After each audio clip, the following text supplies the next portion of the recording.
আমার মেয়ে হওয়ার পর থেকেই আমি দেখে আসছি কখনো ওর মাথা থেকে খুশকির মতো ছাল উঠছে, কখনো ওর গা থেকে স্কিন উঠে আসছে, আবার ছোট ছোট মাসি পিসি আর ডাইপার র্যাশ হতেই থাকছে। মানে সেটা খুব কম পরিমাণে হচ্ছে, কিন্তু হচ্ছে। ডাইপার র্যাশের জন্যে ক্রিম তো লাগাচ্ছি, ক্রিমটার লিঙ্ক ওপরে দিয়ে দিলাম, কিন্তু তার সাথে আমি আর একটা জিনিস করছি।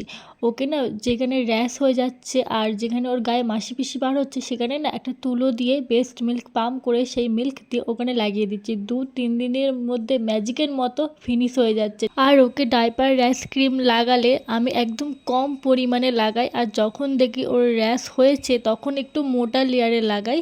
তো এখন তো শীতকাল আর মেয়ে তো ঠান্ডা লেগে যাবে, তাই জন্য এখন ওকে ডাইপার আমাকে প্রতিদিন পরাতেই হয়। ডাইপার পরানোর আগে জায়গাটা পরিষ্কার করে ডাইপার র্যাশ ক্রিম লাগিয়ে তারপর ডাইপারটাকে পরিয়ে দিই। আবার খোলার সময় ডাইপার খুলে আবার কিছুক্ষণ জায়গাটা ডাইপার ফ্রি রেখে তারপর আবার র্যাশ ক্রিমটা লাগিয়ে দিই, দিয়ে তারপরে আবার ডাইপার পরাই।